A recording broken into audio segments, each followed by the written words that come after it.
আরেকটা জিনিস জানতে চাই আপনার কাছে, হাদি ভাইয়ের কোন কথাটা আপনাকে খুব মানে বুঝতে পারতেছেন না, আপনি জিজ্ঞেস করতে চাচ্ছেন? রাইট নাও আমার তার কথাগুলো তেমন একটা মনে নেই গুছিয়ে, বাট উনি যে যে কথাগুলো দেশের জন্য বলে গিয়েছেন প্রত্যেকটা গুরুত্বপূর্ণ, প্রত্যেকটা দেশের জন্য আছে না, প্রত্যেকটা মানুষেরই একটা জিনিস যেমন খুব মনে লাগে যে হ্যাঁ এই কথাটা আমার কানে ভাসে, এরকম এরকম কোন কথাটা আসলে আপনার মনে পড়ে? রাইট নাও আমার মনে নেই। আপু একটু কথা বলবো আপনার সাথে। বলেন। আজকে অনেকদিন পরে দেখলাম যে আবার নতুন করে গ্রাফিতি করা হচ্ছে, মানে কি উদ্দেশ্যে এটা করা হচ্ছে বলবেন কি? বেসিক্যালি আমাদের হাদির যে ছবিটা আঁকা হচ্ছে, এটা আঁকার মেইন রিজন উনি যেন আমাদের মন থেকে সরে না যান, আমরা যেন তাকে ভুলে না যাই। তার যে অবদান দেশের প্রতি, যে যা আমাদের জন্য রেখে চলে গিয়েছেন, সেটার জন্য যেন আমরা ভুলে না যাই তার অবদানটা।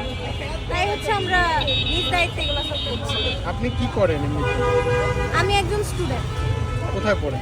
আমি ইন্টারন্যাশনাল স্ট্যান্ডার্ড ইউনিভার্সিটিতে পড়ি।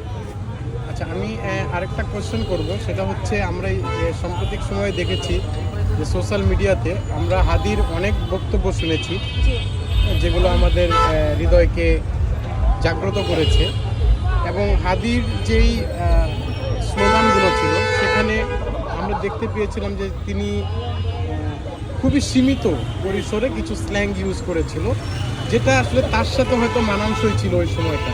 কিন্তু বর্তমানে দেখতে পাচ্ছি যে অনেকেই এই হাদি ভাইয়ের যেই ইস্যু বা হাদি ভাইয়ের যেই ট্রেন্ড ছিল, হাদি ভাইয়ের যেই মানে ধারাবাহিকতা ছিল, ওই ধরনের কথা বলতে গিয়ে ওই স্ল্যাংগুলো ব্যবহার করছে।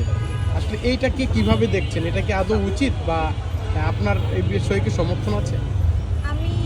আমি আসলে এই বিষয়ে কিছু বলতে চাই না, আমার কোনো অপিনিয়ন নাই।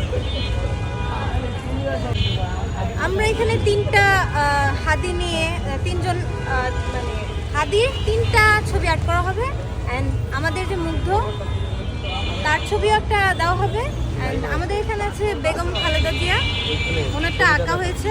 আচ্ছা, রাস্তার ওই যে ওই পাশে।